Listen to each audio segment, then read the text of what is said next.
Apart from a siesta, Spain has made one other amazing contribution to drinking culture, and that, of course, is the mighty punch known as sangria. Sangria is, its heritage runs back almost 3,000 years. There are records of Roman settlements in Spain producing flavoured punches, if you like, around the local wines of the region. It's a fantastic blend, typically of perhaps a spirit such as brandy, or in this case, we're going to use 42 Below passion fruit flavoured vodka. Lots of fresh fruit.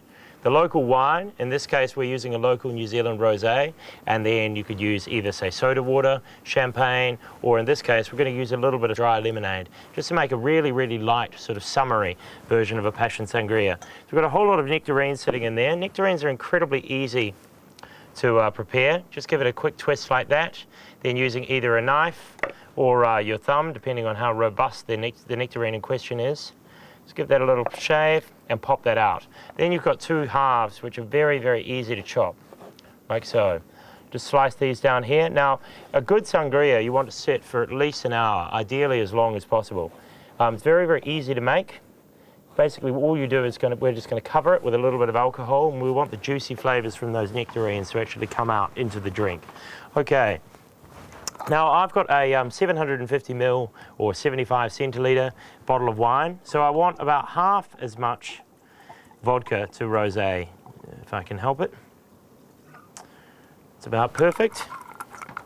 And now I'm going to put an entire bottle of rosé in there, just to make that. This rosé in particular is quite dry, nice and lean. It's got a lovely flavour. You can see an extraordinary colour coming through here. Very, very easy to make, very, very lively. And then I don't want it to be too sweet, so I'm just going to add a small splash of lemonade initially.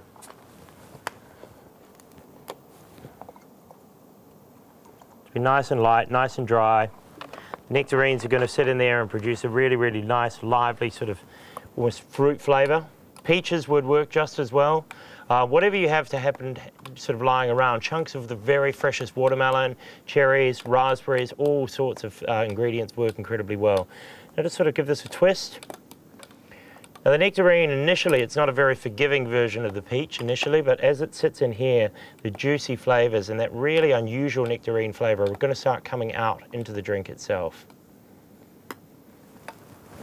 All right, just going to give this a very, very quick taste, just see how we're looking.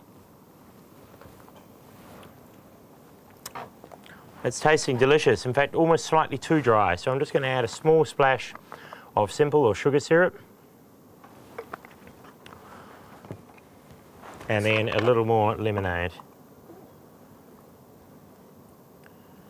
And then just to finish that off, I'm just going to throw in a whole orange as well. Again, the oils from this are going to come out of the skin. Let this sit for a little while. Then I'd typically serve this over ice. It's not the traditional way to serve sangria, but I'd probably be serving this in a glass with a little sprig of fresh mint. I want it to be nice and cold, nice and juicy.